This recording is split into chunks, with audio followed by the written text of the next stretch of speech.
कहा जाता है कि भारत में एक ऐसा ज्योतिर्लिंग है जहां स्वयं महादेव विराजमान होकर भी कभी विश्राम नहीं करते। ये कोई डर फैलाने वाली कहानी नहीं, बल्कि काशी से जुड़ा एक गूढ़ सत्य है। हम बात कर रहे हैं काशी विश्वनाथ की, वो पावन स्थान जहां शिव सोते नहीं बल्कि हर पल सचेत रहते हैं। पुराणों में वर्णन मिलता है कि काशी वो भूमि है जहां समय की गति भी धीमी पड़ जाती है। यहाँ जीवन और मृत्यु के बीच की रेखा सामान्य स्थानों से बिल्कुल अलग मानी जाती है। पर प्रश्न उठता है, अगर महादेव यहीं हैं, तो फिर ये क्यों कहा जाता है कि वे यहाँ आसन नहीं ग्रहण करते?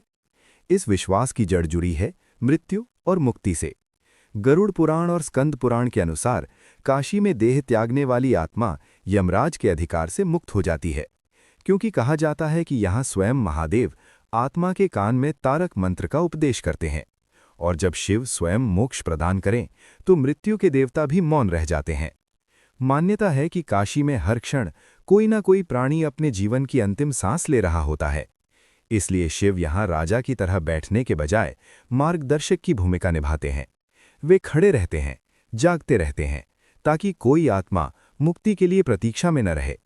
इसी कारण काशी विश्वनाथ में शिवलिंग को कभी पूर्ण विश्राम की अवस्था में नहीं दर्शाया गया। ये स्थान केवल पूजा का केंद्र नहीं, बल्कि मोक्ष का द्वार माना जाता है। कहा जाता है कि यदि शिव यहाँ विश्राम करने लगें तो मुक्ति की धारा रुक सकती है। इसीलिए काशी को कहा जाता है अविमुक्त क्षेत्र, वो भूमि जिसे महादेव कभी नहीं छोड़ते। और शायद इसी कारण काशी को एक साथ सबसे पवित्र और सबसे रहस्यमय स्थान माना जाता है। अगर आप भी मानते हैं कि काशी केवल एक शहर नहीं, बल्कि मोक्ष की सीमा है, तो कमेंट में जरूर लिखें।